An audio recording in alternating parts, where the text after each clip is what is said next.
제가 오늘 설교 제목은 이 책에서 제가 가지고 왔습니다. 팬인가 제자인가. 왜냐하면 제가 이 책을 읽은 지 좀 오래됐는데요. 이 책이 제목부터 그래서 참 도전이 되는 그런 책입니다.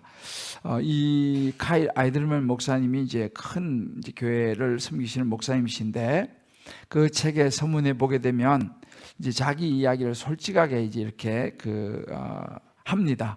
이제 부활주의를 앞둔 이제 어느 날 이제 혼자서 그 큰 교회 예배당에 들어가서 이제 앉아서 이렇게 기도하고 또 이게 부활절에 이제 몰려올 성도들을 생각을 해요. 한 3만 명 정도 이제 오겠지 이렇게. 왜냐하면 미국엔 뭐 부활절이라든지 그 성탄절에는 이 우리나라 불교 신자들이 초파일에 한번 절에 가듯이 미국 같은 경우는 이제 그럴 때는 이제 한 번씩 다 오거든요. 그러니까 이제 생각해 보다가 한 3만여 명 정도는 오겠구나 이런 생각을 합니다. 그러면서 예수님께서 이제 전하시던 말씀들을 이렇게 떠올리면서 자기가 지금까지 쭉 목회를 해왔던 걸 한번 쭉 이제 돌아보게 됩니다. 그러다가 예수님께서 전하신 말씀이 생각이 나서 성경책을 펴요. 그래서 요한복음 6장을 펴서 이제 보는데 그 요한복음 6장에 뭐가 나오냐면 보리떡 5개와 물고기 2마리 도시락을 내놓은 그 소년이 이제 나오죠. 그 소년이 보리떡 5개 물고기 2마리가 있는 작은 도시락을 예수님께 내어놓고 예수님께서 이제 거기서 축사하시고 떼어서 주시면서 오병의 이적이 일어나는 그 대목입니다. 그곳에 와서 그 떡을 먹은 사람이 장정만 5천 명이라고 그랬잖아, 그죠? 그러니까 여자와 아이들을 빼고 장령반 5천 명이니까 아마 좋게 뭐 10,000명 이상 됐다고 우리가 이제 보통 봅니다. 수천 명의 사람들이 그곳에서 오병의 이적을 보면서 막 열광합니다. 이런 일이 어떻게 있을 수 있느냐라는 거예요. 막 열광하면서 이제 난리가 나죠. 이제 그렇게 해서 그날은 다들 이제 배불리 먹고 이제 하루를 잘 마무리했는데 또 이제 그 다음 날이 됐습니다. 그 다음 날이 됐는데 그 다음 날에도 이제 또 오후가 되고 저녁이 되니까 이제 또 뭐 배는 또 꺼지지 않습니까? 그러니까 이제 그 다음 날 또 이제 이 사람들이 기대하는 거예요.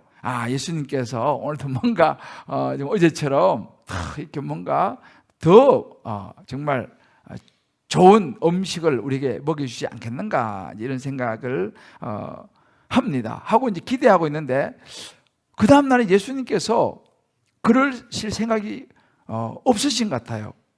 그러면서 예수님께서 무슨 이야기를 하냐면 그 요한복음 6장 26절 이렇게 말합니다. 내가 진실로 너희에게 이르노니 너희가 나를 찾는 것이 표적을 본 까닭이 아니요 떡 먹고 배부른 까닭이도다 이렇게 갑니다. 예수님이 알았던 거예요. 이 수천 명의 사람들이 몰려와서 예수님 앞에 오는 것은 보니까 이 떡 때문에 예수님 따라다니면 이 맛있는 떡도 먹고 말이지 이적도 보고 뭔가 이런 생각으로 나를 따르는 것 같다라고 이야기를 하세요. 그러면서 예수님께서 이렇게 이야기를 하십니다. 35절 보게 되면 예수께서 이르시되 나는 생명의 떡이니 내게 오는 자는 결코 줄이지 아니할 터이요 나를 믿는 자는 영원히 목마르지 아니하리라 이렇게 이야기를 합니다. 이 말은 뭐냐면 내가 생명의 떡이다 라고 이야기를 하는 거예요. 어떤 자기들이 뭐 다 이해도 잘 되지 않는 그런 진리의 말씀, 예수님 자신이 떡이라고 이렇게 이제 이야기를 합니다. 이 사람들이 들으니까 자기들이 생각하는 게 아니거든요. 자기들이 지금 뭔가 어제처럼 그런 정말 더 괜찮은 음식을 기대를 하는데 예수님만으로 만족해야 된다? 내가 떡이다? 이렇게 이야기하니까 이 사람들 사이에서 수군수군 그런 분위기가 되면서 어떻게 결론이 나냐면요. 요한복음 6장 66절 이렇게 말합니다. 자, 여기 같이 읽읍시다. 시작. 그때부터 그의 제자 중에서 많은 사람이 떠나가고 다시 그와 함께 다니지 아니하더라. 보세요. 그때부터 그 수천 명 되는 자기가 제자라고 말하는 수많은 사람이 다 이렇게 많이, 다는 아니죠, 많은 사람이 떠나갔어요. 그리고 다시 예수님을 따라다니지 않았습니다. 이 대목을 이제 이 카이 아이들만 목사님이 이제 쭉 읽어보면서 굉장히 큰 깨달음을 얻게 돼요, 이분이. 야, 내가 지금까지 목회를 해온 것이 정말 나는 예수님을 위해서, 복음을 위해서라고 정말 생각하든 순수하게 생각했다고 스스로가 생각을 했는데, 돌아보니까 성도들이 예수님보다는 떡에 더 많은 관심을 가진 것 같은 것을 생각을 하게 돼요. 그러면서 내가 지금까지 이렇게 목회하면서 우리 성도들을 정말 잘못 인도한 것이 아닌가, 그런 생각을 하게 됩니다. 그러면서 이분이 드는 생각이 뭐냐 하면, 예수님이 보시는 것은 숫자가, 성도의 숫자가 아니라 헌신의 깊이구나를 깊이 깨닫게 돼요. 수만 명 모이는 성도의 숫자를 예수님이 보시는 게 아니라 정말 그 성도 한 사람 한 사람의 하나님 앞에서의, 예수님과의 관계 속에서의 헌신의 깊이다라는 걸 깊이 깨달으면서 거기서 이 아이들만이 정말 심히 통곡하며 웁니다. 하나님 죄송합니다 하면서 막 울게 돼요. 이제 그렇게 하면서 자신의 목회를 돌아보게 되는, 이것이 그 아이들만이 이 책을 이제 쓰게 된 그 시작입니다. 그러면서 이제 그런 걸 보게 돼요. 두 부류의 사람들이 있는데, 한 부류는 예수님을 제자라고 믿는 사람들, 그러니까 예수님의 제자라고 믿는 사람, 나는 이 정도면 예수님 제자지 라고 믿는 사람들과, 뭐 예수님의 제자 그런 거 별로 관심이 없는 그런 사람들, 세상에는 두 부류가 있다는 거예요. 그러면서 내 스스로가 예수님의 제자라고 믿는 그 사람들이 과연 예수님의 제자일까? 라는 질문을 던져요.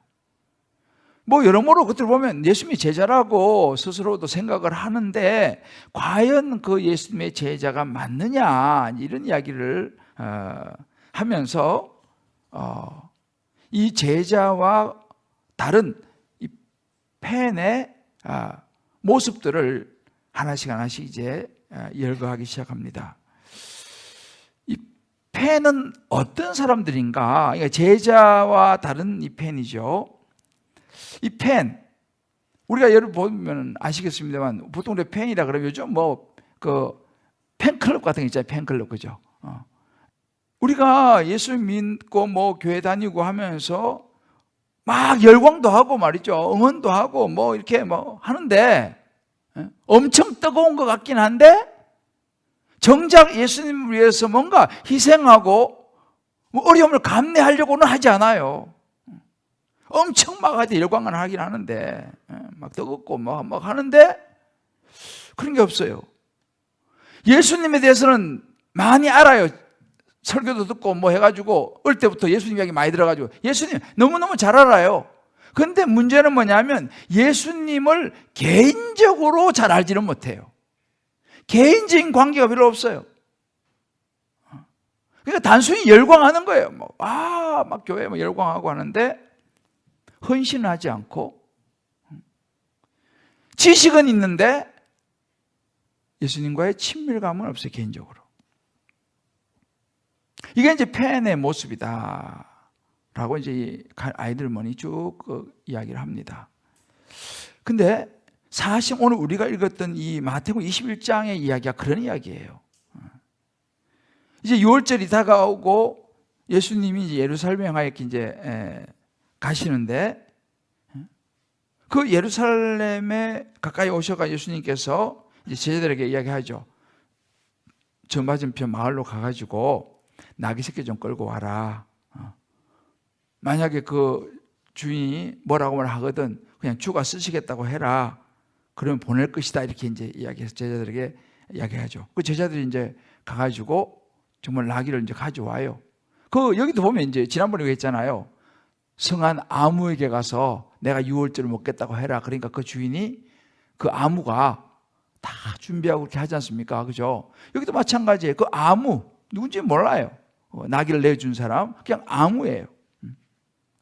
그러나 그 아무가 또 예수님을 위해서 나귀를 내어주는 거죠. 자기 나귀를 갖다가요. 그러니까 보면요, 성경에 보면 곳곳에 이런 아무가 있어요. 누군지는 몰라요. 그냥 하여튼 그런 사람이 있어요. 이 사람이 제가 지난번에 말씀을 나누었던 것처럼 참 이런 사람이 복된 사람이죠.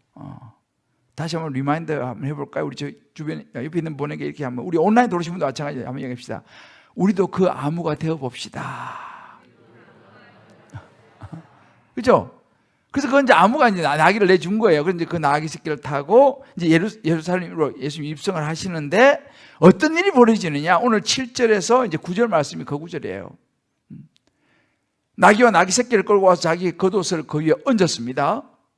그리고 예수님께서 그 위에 이제 나귀 위에 겉옷 가니까 타고 가는데 무리의 대다수는 수많은 그 사람들이 겉옷을 벗어가지고요 막 길에 막 펴는 거예요. 여러분 생각해 보세요. 자기 겉옷을 벗어가지고 예수님 나귀 타고 가시는데 겉옷을 펴고 또 다른 사람들은 막 나뭇가지를 꺾어가지고 막 길에다가 막 펴고 깔고 앞에서 가고 뒤에서 따르는 무리가 소리를 높여 막 찬양해요. 호산나 다윗의 자손이여 찬송하리로다. 이 호산나는 뭐냐면요 우리말로 구하옵나니 구원하소서 구원하소서. 이건 그냥 당신은 메시아입니다. 우리를 구원할 메시아입니다. 이건 최고의 지금 찬송하리다. 주의 이름으로 오시니여 가장 높은 곳에 호산나더라. 당신은 우리의 메시아입니다. 라고 막 그냥 막 열광을 하고 있는 거예요.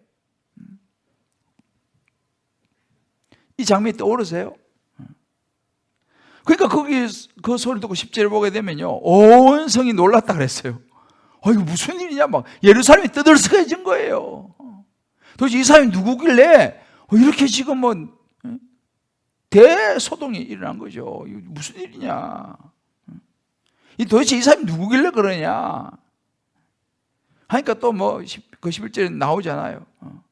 사람들이 야 갈릴리 나사렛에서 오신 선지자 예수예요. 예수 하면서. 그러니까 이 사람들 지금 이제 우리를 구원할 메시아. 그 당시 이제 로마의 식민지로 있었던 시대이니까 드디어 우리를 해방시킬 그런 메시아가 이제 오셨다. 정말 여기 수많은 사람들이 엄청 열광하는 그 장면 그대로 나타납니다. 예수님께서 그동안 보여준 뭐 여러 가지 이적과 이런 것들이 많이 이제 소문이 많이 나지 않습니까? 이 사람들이 엄청 기대하면서 지금 뭐 열광하는 거예요. 야, 예수 드디어 메시아가 막 겉옷을 깔아가지고 뭐 깔고 뭐 난리 난 거죠. 팬의 모습이죠. 그러니까 여러분 보세요. 이게 요즘 시대만 그런 게 아니에요. 예수님 시대도 똑같아요. 이렇게 예수님 예루살렘 올라가는데 막 그냥 옷 벗어서 깔고 막 나뭇가지 꺾어서 막 깔고 막 메시아 막 앞에서 뒤에서 막 호산나 다윗의 자손 막 하면서 그렇게 열광하다가 이 사람이 어떻게 변하느냐면요. 채 일주일이 가기도 전에 이 사람들이 뭐라고 외치느냐? 요한복음 19장 15절에 이렇게 외칩니다. 네. 여기 보면 그들이 소리 지르되 없이 하소서 없이 하소서 그를 십자가에 못 박으소서 이렇게 고함을 치는 거예요. 하도 그걸 보기가 그런 재판장 빌라도가 이렇게 얘기합니다. 아니 너희 왕, 아니 며칠 전까지도 뭐 그렇게 왕으로 막 난리를 치는데 그 너희 왕을 십자가에 못 박으라고 하느냐? 묻습니다. 빌라도가 하도 의의가 없어가지고. 빌라도 예수도 안 믿는 사람이에요. 그랬더니만 거기는 대제사장들이, 대제사장이 누굽니까? 우리말은 목사예요.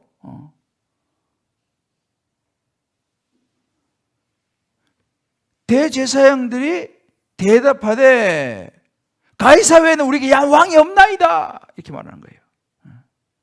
가이사 외에는 우리에게 왕이 없나이다.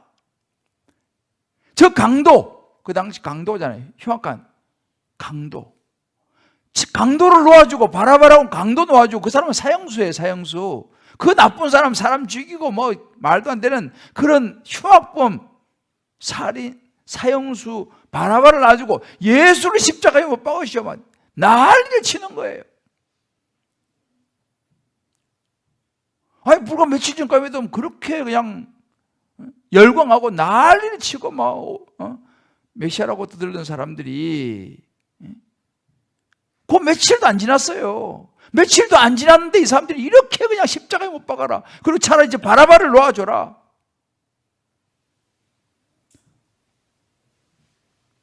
이게 지금 성경의 이야기입니다. 왜 그렇습니까? 예수님이 자기들이 기대했던 그 사람이 아니라 이거죠, 지금. 자기들이 생각했던 어떤 자기들의 욕심을 채워주고 자기들을 만족시켜주고 자기들의 관심을 채워주는 그런 사람이 이거 아니네 이게. 물론 그 뒤에는 이 제사장들이 조종을 했죠. 이 사람이 조종을 했지만 아무튼 이 군중들은요 그냥 그렇게 변해가지고, 왜? 자신들에게 떨어지는 콩고물이 없는 거예요. 자기들 관심을 못 채워주는 거예요. 하루아침에 이렇게 십자가를 못 박으라고 오히려 그냥 이제 반대 현상이 생긴 겁니다. 여러분 보세요. 우리가요 신앙생활도 그럴 수 있어요. 우리가 하나님 말씀에 근거하지 않고, 이 하나님 말씀에 근거하지 않고 자기의 어떤 야망과 욕심, 자기들의 어떤 기득권, 자기들의 생각에서 나오는 열광은요 하루아침에 비난과 분노로 바뀔 수 있다는 것 사실을 우리가 알아야 돼요. 성경이 그대로 우리에게 보여줍니다. 그렇게 그냥 좋다고 난리를 치고 말이죠. 호산나 다윗 자손이라고 옷까지 벗어서 깔고 말이죠. 뭐 소리치고 그러던 사람들이 십자가에 못 박으려고 난리를 치는 거예요. 말도 안 되는 소리잖아, 그죠?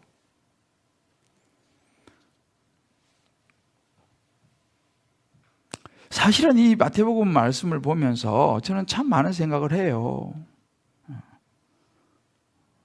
저도 뭐 예수님에 비하면 아무것도 아니지만 조금은 맛을 봤어요. 아유, 우리 목사님 막 이러다 그냥 하루아침에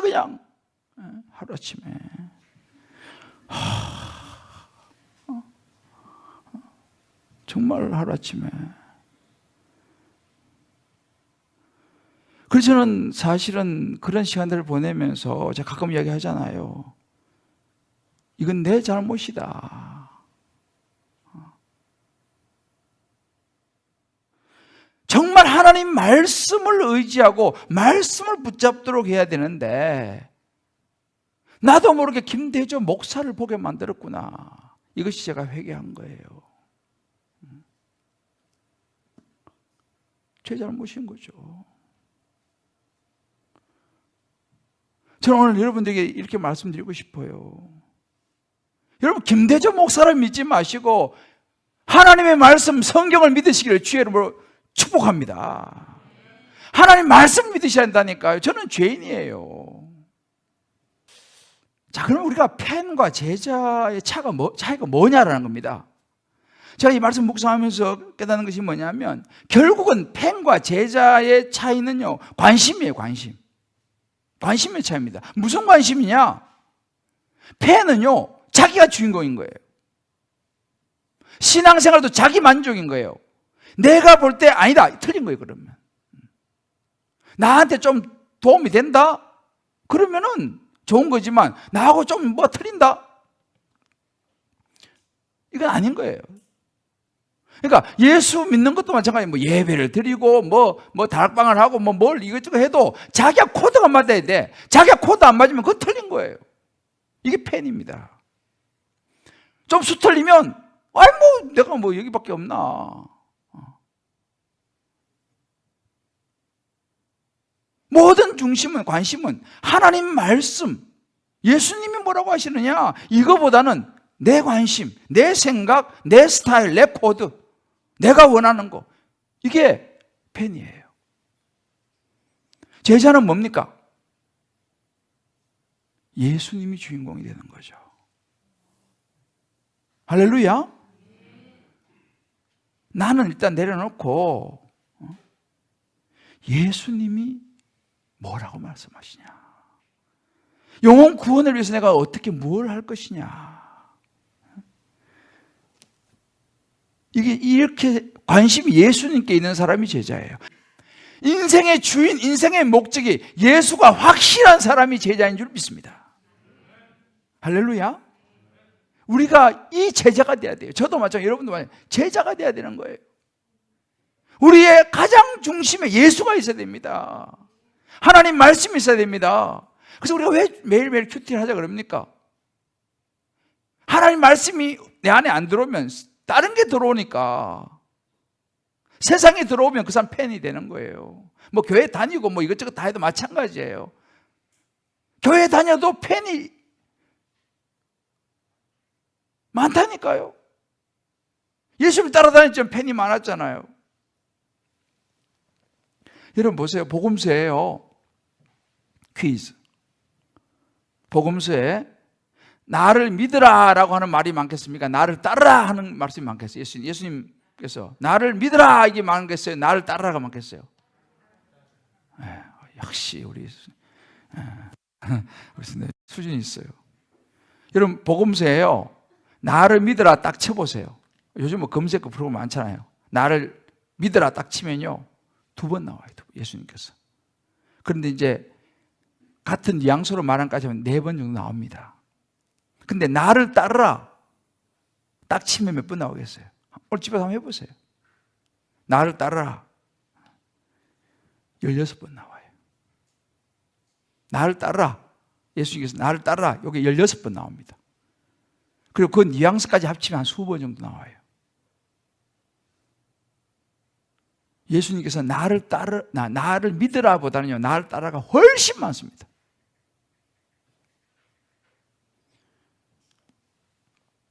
그러나 이 두 개가 분리된 건 아니에요. 우리는요, 믿음이 좋아야 된다고 막 가르치긴 하죠. 그죠? 그런데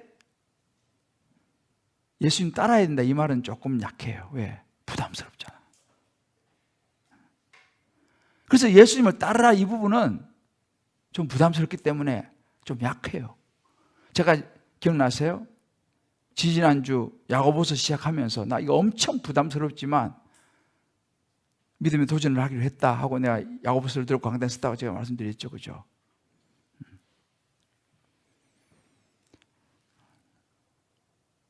왜? 따르라는 말은 부담스럽거든요. 믿으라 그러면 뭐 믿지 뭐 그건 그래도 그건 괜찮은데 따르라 이건 부담스러워요. 그러니까 따르라는 말을 잘 안 하는 거죠. 예수님을 따른다는 것은 뭔가 대가를 지불해야 하기 때문에 그렇습니다. 제자는 말만 하는 것은 제자가 아니에요. 그건 팬이에요, 팬.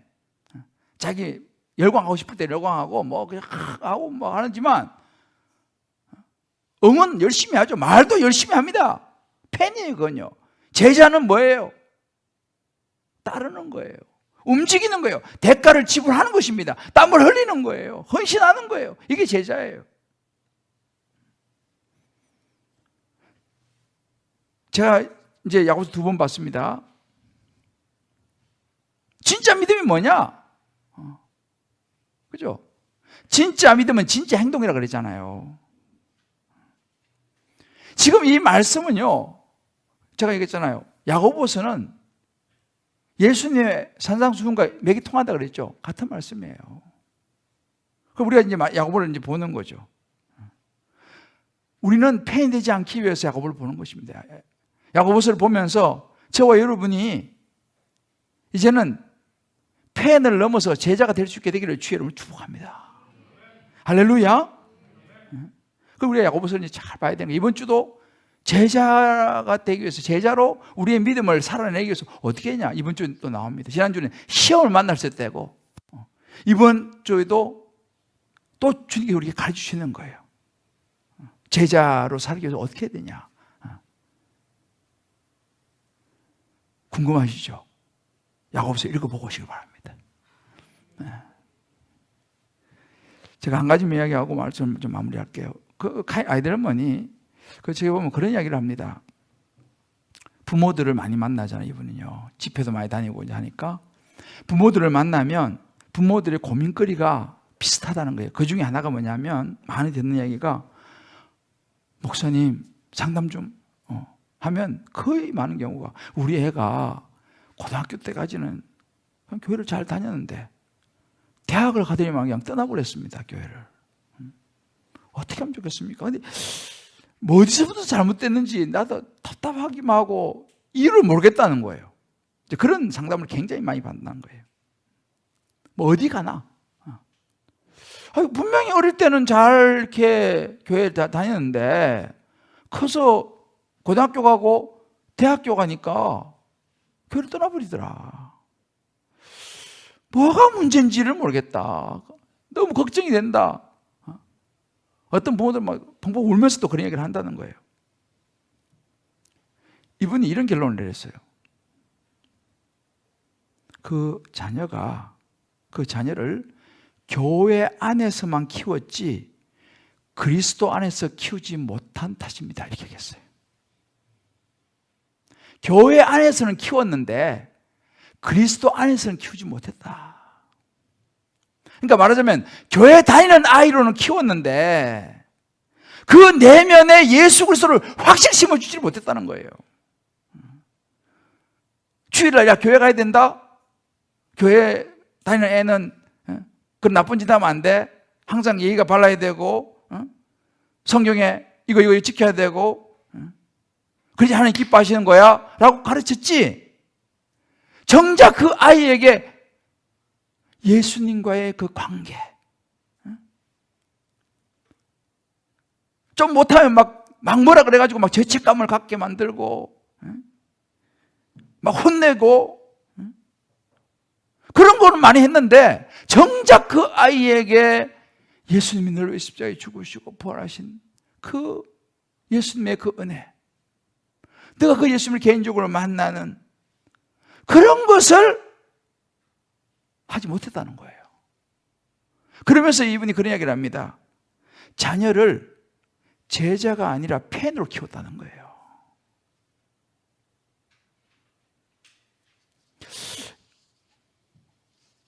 참 제가 예를 듣고 우리 다음 세대 사역자들 이거 이야기 잘 들으셔야 돼요. 부모님 저부터 잘 들어야 됩니다. 우리가 자녀를 교회에 다니는 애로 키우는 거 중요하지만 그걸 넘어서서 예수님과의 개인적인 관계를 맺도록 키워야 될 줄을 믿습니다. 우리 다음 세대 사역자들이 잘 들어야 돼 이거죠. 애들 교회 오게 하는 것도 중요하지만 그 아이들의 한 사람 한 사람 마음속에 예수님을 심고 예수를 만나게 해줘야 될 줄을 믿습니다. 왜 고등부 마치면 대학 가면 왜 떠납니까? 1차적인 책임은 저한테 있고 2차적인 책임은 고등부 담당 교육자님이 받쳐야 돼요. 왜 초등학교 마치고 중학교 가면 애들이 떠납니까? 왜 중학교 마치고 고등학교 가면 애들이 왜 떠납니까?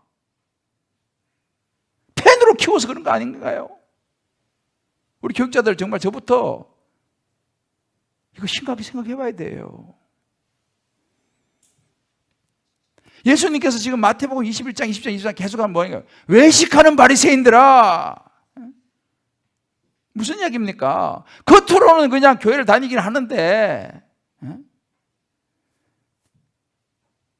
외식하는 바리새인들아, 정말 네 안에 예수가 있느냐 이 말이에요. 이제는 겉모습의 신앙만 가지고 안 된다는 것입니다. 뭐가 중요한지를 아셔야 돼요. 뭐가 중요한지를 아셔야 돼요. 거리, 물론 거리가 문제이긴 하지만 여러분, 거리가 문제가 아니라 마음이 문제예요. 정말 예수를 확실히 붙잡는다면 거리는 사실 그 두 번째 문제입니다.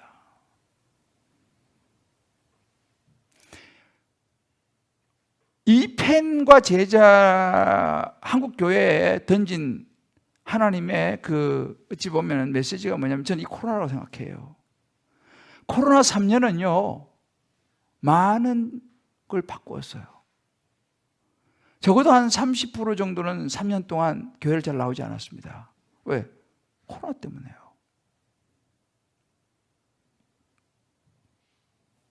그러면 코로나 끝나면 나와야지 않습니까? 그죠?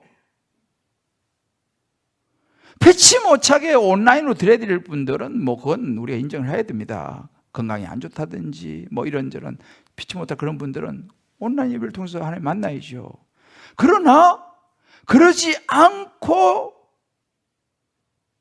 이제 나오지 않는다. 그래서 무조건 뭐 현장 예배만 예배고 온라인 예배는 예배 아니다. 그런 이원론적으로 이야기하면 안 돼요. 다 소중한 예배입니다만은 정말 그 마음에 하나님을 향한 간절한 열망이 있다면 조금만 걸어서 오면 되는데 이제 20, 30%가 이제는 안 나온다 이 말입니다. 그리고 또 그 20, 30% 중에서는 제가 볼 때는요 아마 좀 많으면 10%에서 15%? 10에서 한 15% 정도 좀 많다고 본다면, 뭐 적다 그러면 그보다 좀 줄겠지만은 이제는 신앙을 다 잊어버렸어요. 온라인도 이제 안 보는 그런 분들이 많아졌으리라고 저는 생각을 해요. 뭐가 문제입니까? 정말 그들이 제자였다면 그럴 수 있겠어요? 예수를 진짜 알았다면 그럴 수 있겠어요?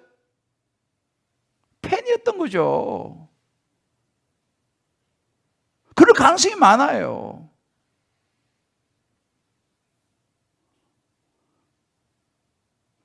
어찌 보면 누가 그런 얘기를 하더라고요.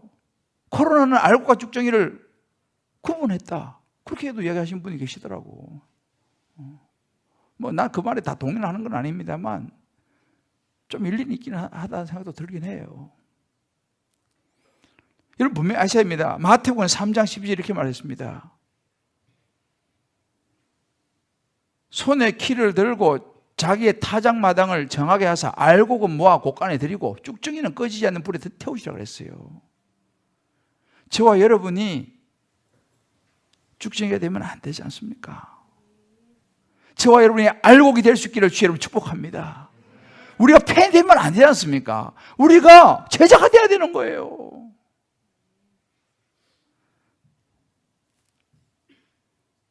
성경의 대표적인 인물이 누군지 아세요? 팬이었던 사람, 니고데모예요. 니고데모는 처음에 예수님 밤에 찾아왔잖아요. 어떻게 영생을 얻으리니까 밤에 몰래 찾아왔어. 왜? 이 사람 국회의원이 우리를 말하면요. 근데 그거 알려지면 체면도 그렇고 여러 가지 어려워지니까 밤에 몰래 찾아와서 예수님한테 어떻게 영생을 얻으리까? 이렇게 팬으로, 그게 이제 팬이니까 시작했어요. 그 요한복음 3장인데 요한복음 7장에 가면요. 사람들이 예수님을 막 음해가지고 막 그냥 죽이려고 막 공모하는 그 산헤드린 우리 국회가 열렸어요. 국회가 열려가지고 그 국회의원 중에 한 명이니까 막 사람들이 막 예수님을 막 음해하고 죽이려고 막 공모하는 그때 니고데모가 뭐라고 말하냐면 요한복음 7장 53절을 보면요. 우리 율법은 사람의 말을 듣고 그 행한 것을 알기 전에 심판하느냐? 라고 딱 손들고 국회에서 발언하는 거예요. 쉽게 말하면 공개적으로 예수님을 변론합니다. 아니 우리가 율법이 그 사람들 말만 듣고 확인도 안 해보고 이런 식으로 할 수 있느냐? 딱 문제 제기를 했어요. 이 말은 뭐냐면 이제 각오한 거예요. 이 사람은요. 3장에는 팬이었는데 7장에 와가지고 이 사람이 지금 제자가 된 거죠. 그 위험을 무릅쓰는 거죠. 자기 불이익을 무릅쓰는 거예요. 딱 손들고 별로. 그래서 그때 예수님께서 위기를 모면합니다. 물론 19장 오면 예수님이 십자가에 이제 달려 죽으시죠. 죽고 나서 시신을 거둔 사람이 니고데모였어요. 아리마대 사람 요셉하고. 몰약과 침향, 비싼 겁니다. 가지고 와서 예수님 장례 준비로 그걸 내놓은 사람이 니고데모였어요. 팬으로 시작했다가 제자가 된 케이스예요. 우리 사랑하는 성도 여러분, 우리가 가야 할 길은요, 팬이 아니라 제자의 길이에요. 할렐루야. 행동하는 믿음이에요. 그래서 우리 야고보서를 우리가 잘 매주 이제 계속 이제 자원이 볼 거예요. 그러면서 이제 우리가 제자의 삶으로 지금은 나는 한번 생각해, 나는 팬인가 제자인가? 각자서 이런 마음속에 생각해, 나는 팬인가 제자인가? 내가 만약에 팬이라면 우리는 어떻게 되겠습니까? 이제 제자로 가야 되는 거예요. 할렐루야. 이제는 우리가 예수님과 개인적인 관계를 맺어야 돼요. 개인적인 관계를 맺어야 돼요. 아는 거 가지고 충분하지 않습니다. 팬인 거예요. 저는 요즘 제자 우리 사회훈련 시작했잖아요. 사회훈련 하면서도 이 부분을 참 제가 너무 감사하게도 이 부분을 다시 점검하면서 한 분이 우리 식으로 표현하면 자기 오래 신앙생활 했는데 팬이었던 거죠. 팬이었던 거죠. 그것도 팬인지도 모르고 이번에 사회훈련 첫 시간에 예수님을 개인적으로 영접했어요. 이제 제자가 단추를 낀 거죠. 이제 비로소 예수님을 개인적인 관계로 받아들였어요. 이분이요. 신앙생활 오래 하셨어요. 교회에서도 위치가 상당했었어요. 훈련도 많이 받았어요. 그런데 개인적인 관계가 없었던 거예요. 그럴 수 있어요. 정말 이제 저도 여러분도 있잖아요. 이제 팬으로 더 이상 살아서는 안 됩니다. 예수님과 개인적인 관계를 맺어야 돼요. 할렐루야. 여러분의 자녀도 마찬가지예요. 여러분 자녀들을 교회 다니는 팬으로 키우시면 안 돼요. 제자로 키우셔야 돼요. 예수님과의 관계를 확실하게 만들어줘야 합니다.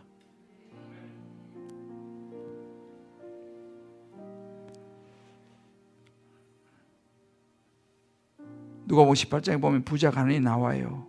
무엇을 하여야 영생을 얻으리까? 제가요 이것도 하고 저것도 하고 다 했는데요. 이 사람이 대표적인 팬 케이스예요. 이것도 하고 저것도 다 했습니다. 예수님 딱 말씀하셔요. 한 가지 부족한 것이 있는데 내게 있는 것을 다 팔아 가난한 자에게 나눠주라. 그러면 내 하늘에서 내게 보화가 있으리라. 그리고 와서 나를 따르라. 이렇게 얘기했어요. 예수님이 그 청년, 그 부자 가난에 돈 뺏으려고 했겠어요? 그게 아니에요.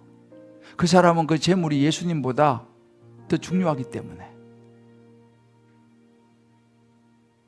이 사람이 근심하며 가니라고 그랬어요. 그 뒤에 보면요.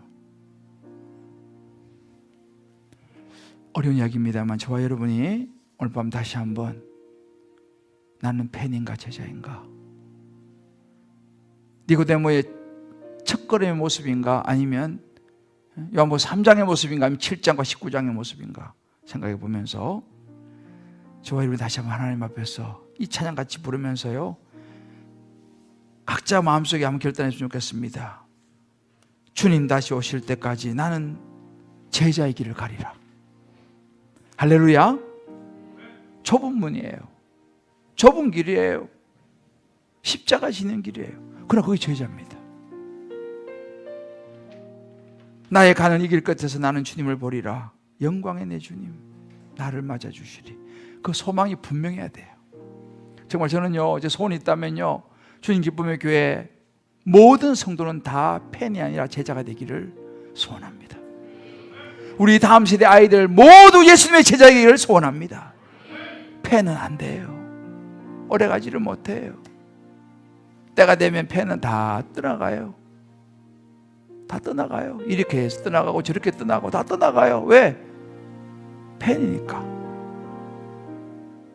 제자는 끝까지 가는 거예요. 무슨 일이 있어도 제자는 예수님 붙들고 가는 거예요.